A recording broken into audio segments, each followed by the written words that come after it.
Imagine you have a coworker who sometimes joins you for coffee in the break room, and over time you become well acquainted.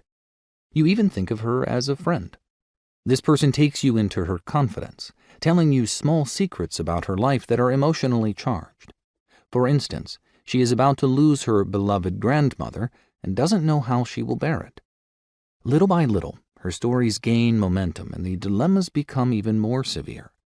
She was abused as a child and has a hard time trusting people, but you are different, she says.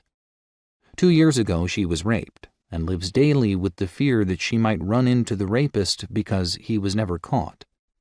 Finally, when she has your total trust, she reveals the most devastating problem of all. She has just been diagnosed with cancer, and the prognosis is not good. What would you do? Would you stick by her? Would you offer emotional support and maybe even a helping hand? Even for one moment, would you doubt her latest account or any that came before? Thankfully, human nature is mostly generous, and a compelling story of suffering often brings out the best in us. But people with factitious disorder, briefly described in the preface along with Munchausen syndrome, malingering, and Munchausen by proxy, practice a kind of thievery. They play sick, telling lies about personal illness or crisis, and secretly misusing others to gain the attention and nurturance missing from their lives. In most cases, their suffering is indeed genuine, but it is not the physical suffering of cancer or the grief of a lost loved one. It is the emotional suffering that comes from a profound perception of being unloved and unlovable.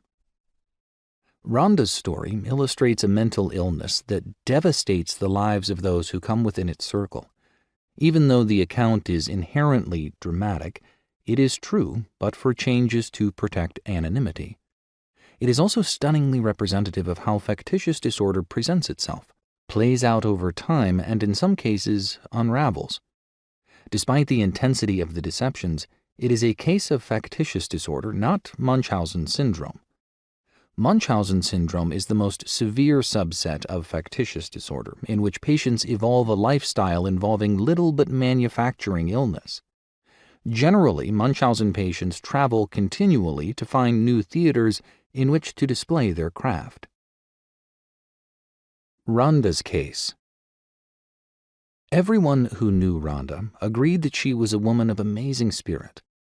What they didn't know was that she was a master storyteller, a woman who was remarkably and skillfully deceptive. Rhonda had earned the admiration of her fellow nursing students and instructors with stories of her valiant struggles. They heard that only 3 years prior, at the age of 28, Rhonda had overcome the devastating effects of a car accident that nearly claimed her life.